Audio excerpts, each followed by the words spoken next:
Welcome back everyone for a preening preview of Cobra Kai Season 6 Watch Party! The new season is closing in hard and everyone wants to know what the feel will be like. What's the thread line for this season, especially those first 5 episodes? Where are the laughs, where are the heartstrings, and where is the power? We can actually glean some important information from the list of writers for each episode. You understand that even on a TV show, different writers have different strengths, and they're often assigned to particular episodes based on those strengths. Using that and some common sense story logic, we can start to put together a look at the whole season, especially those first 5 episodes coming July 18th.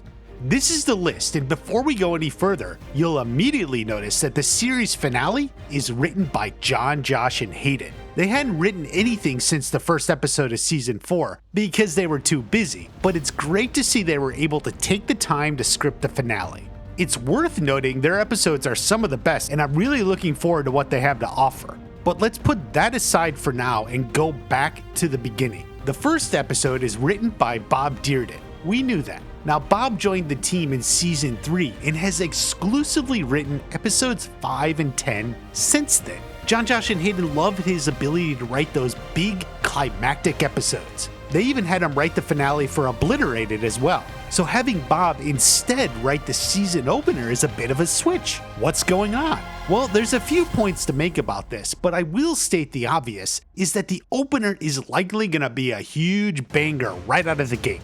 This actually makes sense for the story. Season 5 ended as if it were the series finale. The good guys won. Johnny and Daniel united. The couples were back together and all was right in the valley. It feels like there was nothing left. Even the cliffhanger, Kreese, is just one guy wandering around by himself. He has no students, no support, no army. What could he even do? The common thinking would be that it would then start slow. They're celebrating their victory, no rush on anything. But these writers know better. The best way to jumpstart season 6 is to dive right into it. Drive the action. It's fierce. Hence, Bob Dearden is in charge of this episode. We have direct evidence of all this too. Last year during the strike, Billy was at a convention and gave this nugget to the fans. Just out of the gun, the scripts are insane. The fight, like the first episode has a mega fight, 2 huge mega fights, but they're really meaningful. That is certainly something worth noting. While every season kicks off with a fight, it's usually mid-level importance at most. Season 3 just had Miguel fighting in his dream. He won that, but it wasn't exactly real. Season 4 had the play fight at the new combined dojos. There were other intense fights. The original fight with Johnny is a classic, and I really love the beach fight in season 5. But the fights in this episode will definitely be more in line with those bigger, more intense ones, rather than, well, that. I definitely think one of the fights will involve Johnny. That is mostly based on how Billy was talking about it. He seemed aware of the fights like, he was shooting one of them. Who is he fighting is a good question. Kreese would be my first guess. How those two end up fighting each other again is interesting. Kreese still seems to care about Johnny, at least in his own way. Their scene at the All Valley puts the flashback scene at Kim Sun Young's dojo further in context and hinted at Kreese's paternal feelings towards Johnny. There's also a reason to suspect it won't be Kreese. At least Kreese isn't looking to fight Johnny. That doesn't preclude Johnny from fighting him. A battle like that would be similar in tone to their fight at the beginning of season 2. Even then, I don't want to fight. I just want to talk. He didn't. I'm not sure how it'll go if this happens. Obviously, it won't be conclusive as we have a long season to go. Others have speculated Johnny's fight is against Hector the Salazar. While I've been predicting his return for a while, it doesn't make sense in the first episode. How does he just show up out of nowhere from Mexico? I mean, I know I made a short on Miguel leaving his backpack, but I don't think that's serious. So while I do think Hector will be back in season 6, episode 1 is just way too early for that to happen. Another possibility is maybe Johnny fighting the Fist again. Perhaps some of these guys want a rematch. It would be a way to close them out story-wise, like what's happening with these guys. Otherwise, not really sure, but I suspect they'll return to South Korea and mostly be out of the story. Now, I'm certain a lot of people are thinking maybe the fight is this one. While that's certainly possible, I feel like it's a little early. I tend to think this fight is around episode 3 or 4, or even 5. I could be wrong, it's a difficult guess, and we'll come back to this one later. Now for that second fight, I think we may have seen it in the trailer. This brawl here could easily be the second fight Billy was talking about. Now, I've talked about this battle in depth elsewhere, but it's worth noting I thought for the longest time Sean would be back in the first episode of the season, so seeing him show up here makes a lot of sense. Having this fight early resolves this particular plotline, which was left hanging at the end of season 5. Just not right now, okay? A very common strategy for this show is that any dangling plot lines from the previous season are quickly wrapped up in the first episode of the subsequent season. That is what's happening here. I feel fairly confident in this prediction. Episode 1 fight is here. Also, remember we got a snippet of dialogue from the first episode. Victorious dojos are immortalized, and for individual competitors, the sky's the limit. But before we throw our hats into the mat, there's one thing we need to do.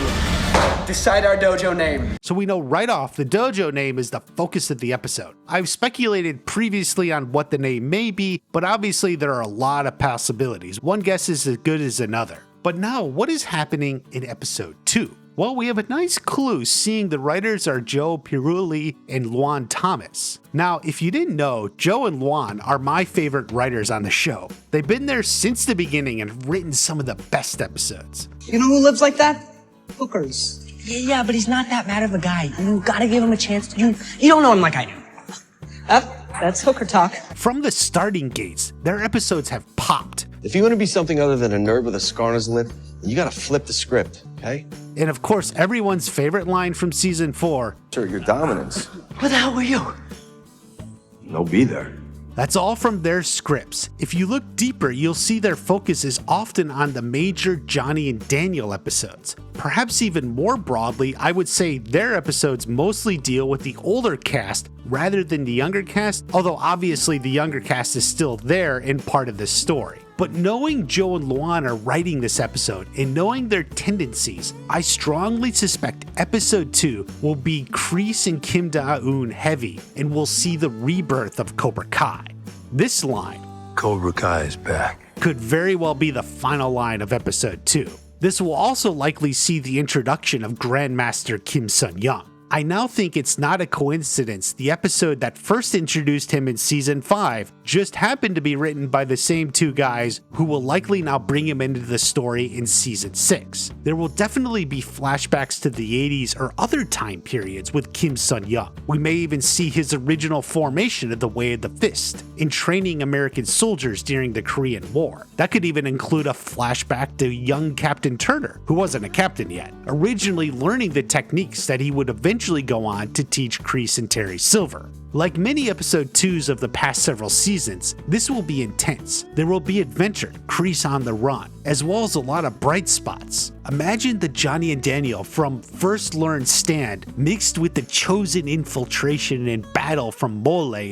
I suspect that is how this episode will feel. Huge and climactic, establishing the major set pieces. Moving on to episode 3, we again have another important clue from the writer, Matea Green. She joined the show in season 2 and moved to staff writer in season 3. Her episodes tend to be the lighter episodes, also a little more emphasis on the comedy. This makes sense in the structure of the season as well as part 1. Basically, we're opening with a bang, pow. It's not a soft restart to the show. Episode 2 will have a lot of that build up and character moments, and likely end with a major fight as has happened to past several seasons. Now that the main story has been established for the season, it's time for a slight shift in tone. A lighter tone that develops the story more broadly. Think about season 4, the change in the All Valley tournament led to all the dojos scrambling to prepare for what is ahead. It's also worth noting she wrote one of my favorite lines from season 4.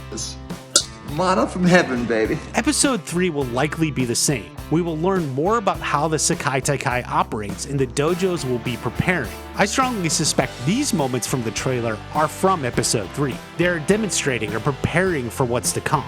I've previously shown how Mike Barnes will likely come back in part 1. It's worth noting that Matea Green wrote the Mike Barnes episode in season 5. Mike fucking Barnes. It is very likely she is also writing the Mike Barnes episode in season 6. That's similar how to Joe and Luan wrote for Kim Sun-young in season 5.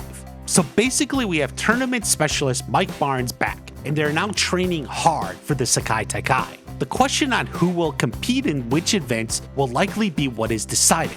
I don't think the Sekai Taikai will just be a broad winner-take-all format like the All Valley. It will be different. This has to be settled.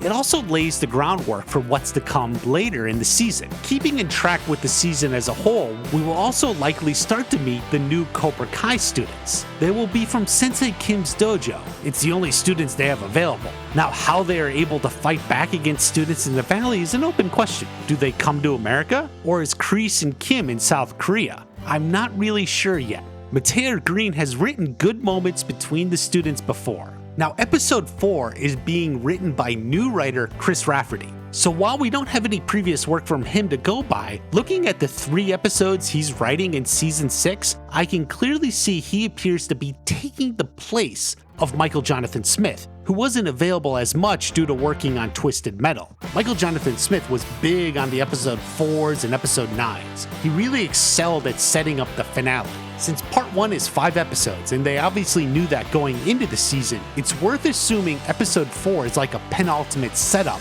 to the climax of episode 5. Now, it's harder to guess precisely what'll happen, but I suspect this may be where we get our first showdown or run-in between the new students of Cobra Kai from Sensei Kim's dojo and our main heroes in the valley. You remember how episode 4s often have those sort of standoffs. It's not even a major fight, that is still to come in the climax, but you can see the tension building and the bomb is ready to blow. Consequently, the trailer we have may not contain much from episode 4, because that's all the stuff they're holding back for the main trailer. This moment of concern could very well be episode 4, but that's difficult to say for sure. We will see what comes down the line. Now, episode 5 is written by Michael Jonathan Smith. He has never written an episode 5 or any sort of climactic episode in this show, as I've mentioned. I think he got episode 5 here for a few reasons. First off, because he's showrunner for Twisted Metal, he was only available to write 1 episode. He had to get back to the writer's room for that show's season 2, so it makes sense to give him a bigger, more climactic episode.